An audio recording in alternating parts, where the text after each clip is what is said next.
Екс-премиерот Никола Груевски се изјасни дека не се чувствува виновен за уривањето на Космос, а на паузата Космоскиот пол му била врачена и поканата за четвртиот предмет со Сиднеј, тенк за мерцедесот од над половина милион евра, кој започна следната недела.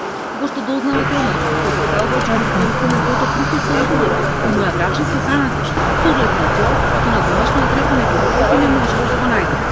Освен Груевски, екс-министерот на Шведски премештен за началник на Газилова Крајковска, и половината се изјаснија за невини. Осудникот беше присутен и собственикот на Космос, Фијат Цановски, кој очекува праведна пресуда и најави дека бара оштета за уривањето на Космос. Специјалното обвинителство, како што видов дека има вештачење на 16 милиони евра, моето вештачење на 18 милиони евра за основните штети, плюс изгубените добивки и стресови, околу 55 милиони евра е барањето. Сајововедниот збор рече дека е сторено кривично дело од политичка одмазда.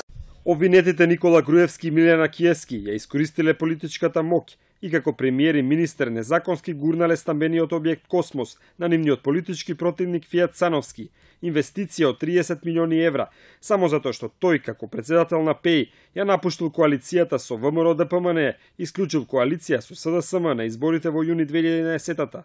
Нема никаква политичка подготовка, ќе докажеме дека проектот е бесправно изграден, рекоа адвокатите, кои најавија дека на наредното рочиште ќе го дополнат во ведниот збор, откако ќе ги добијат снимките од прискуваните разговори, зашто имаше и дебата во судницата. Многу сериозно до сега беа загрозени правата на одбраната во смисла на еднаквост на оружјата и пристап до сите докази кои што обвинителството ги има.